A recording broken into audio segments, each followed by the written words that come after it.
Hey guys, CJ here with Rift Supremacy. Today I'm going to be covering the Assassin leveling spec.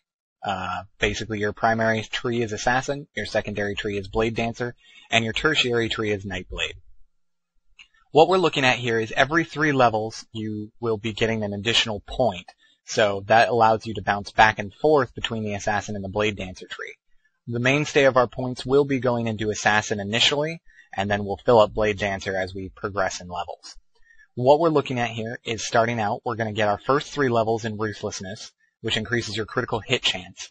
We're going to put the 1 extra point into Combat Expertise, which increases your hit chance. Level 4 and 5 will go into Ruthlessness, thus increasing your critical hit chance even more. And level 6, we're going to put a point into Puncture. We come back over to the Blade Dancer tree for our point there, put another point into Combat Expertise. Then back to the Assassin tree, we're going to pick up Murderous Intent for levels 7 and 8, which are going to increase your physical damage output all across the boards. Level 9, we're going to put a point into Cloak and Dagger, and then come over here to Blade Dancer for our additional point into Combat Expertise.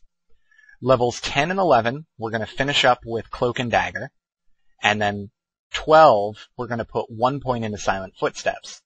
Come back over to the Blade Dancer tree, put a point into Combat Expertise there, and then head back to the Assassin tree as we're leveling. Right now we're at level 12.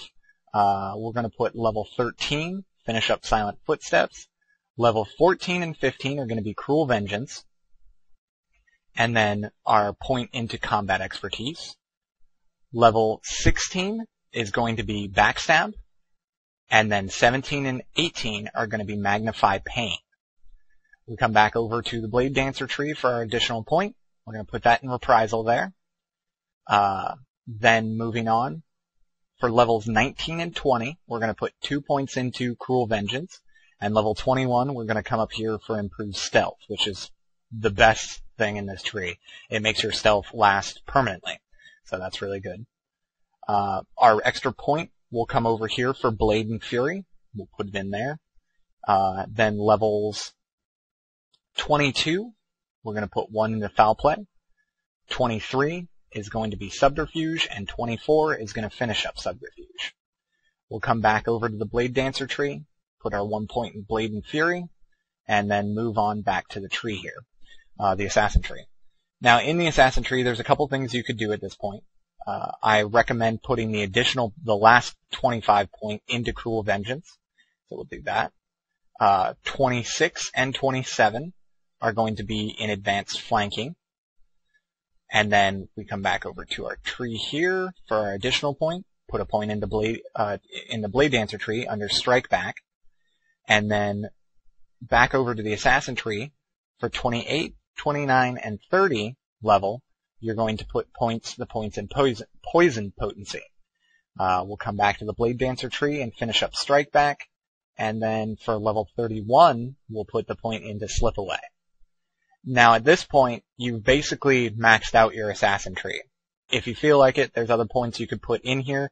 I honestly don't recommend it. The tree that is set up here is probably one of the quickest and most efficient ways to level via Assassin. So at this point, you can start putting your additional levels and bonus level points into Blade Dancer. What we're looking at now is we're going to put a point into Sprint for level 32. And then we'll start getting Ambidextrous, which increases your dexterity. Then we're going to go with Combat Culmination for the 3 points there. And 1 more point into Ambidextrous for the final point there. And then we'll put a few points here in Deadly Dance. That's a really good skill, basically because instead of using Final Blow, you'll be using Deadly Strike as your finisher, because the Blade Dancer finisher Deadly Strike does more damage than the Final Blow one does. That's in the Assassin tree. Now we're going to pick up Flash of Steel and Counterbalance. Looking at our points here, we've got quite a bit of solid survivability and damage output. It's a very nice spec thus far, and you should be able to sneak around pretty easily and do a lot of damage to the mobs. We'll put our 25th point in the Blade Dancer tree into Blade Tempo. And then we're going to pick up Blade Hustle and Vivacity after that. Our 31-point talent in the Blade Dancing tree is Dancing Steel, It's a very, very heavy damage skill if you have more than 2 targets. So if you've got 2, 3, 4, or 5 targets, Dancing Steel is your go-to option. It does a lot of damage.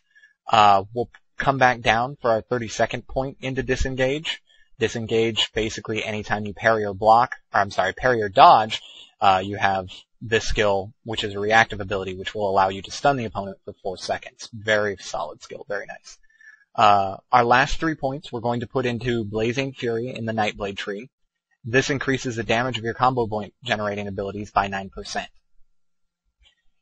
This basically will level you very quickly through 1 to 50 if you follow the tree exactly how I laid it out.